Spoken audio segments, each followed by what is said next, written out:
Praise the lord pastor. Praise the lord. Praise the lord pastor గారు. Praise lord. Praise lord. కొద్ది నిమిషాలు మనం దేవుని యొక్క వాక్యాన్ని విందాం.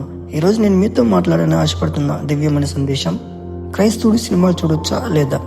1 పేతురు 4:3 దేవుడు మాట్లాడుతూ, అల్లరితో కూడిన ఆటపాటలు క్రైస్తవుడని నీకు వద్దు అని దేవుడు మాట్లాడుతూ ఉన్నాడు కదా. కానీ క్రైస్తవుడు సినిమాలు చూడడంలో ఏ తప్పు లేదు. ఎందుకంటే అల్లరితో కూడిన ఆటపాటలు దేవుడు వద్దన్నాడు కదా. కానీ అల్లరి చేయకుండా వెళ్ళి సినిమాలు చూసి రావడంలో ఏ తప్పు లేదు. ఎందుకంటే మనం అల్లరి చేయట్లేదు కాబట్టి. శ్యామ్ చెప్పను బ్రదర్. శ్యామ్, మనం మూవీస్ చూడొచ్చంట. మధ్యలో నుండి మూవీకి ఏమైనా వెళ్దామా?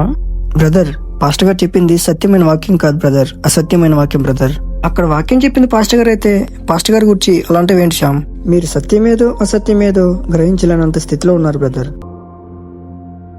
పాస్టర్ గారు ఎందుకు సత్యమైన వాక్యాన్ని పక్కన పెట్టి అసత్యమైన బోధన మీరు బోధిస్తూ ఉన్నారు?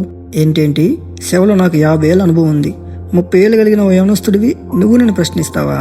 అంటే సత్యమైన వాక్యాన్ని పక్కన పెట్టి అసత్యమైన బోధన బోధించినప్పుడు ఓ విశ్వాసగా నేను ప్రశ్నించడంలో తప్పేమైనా ఉందా పాస్టర్ గారు?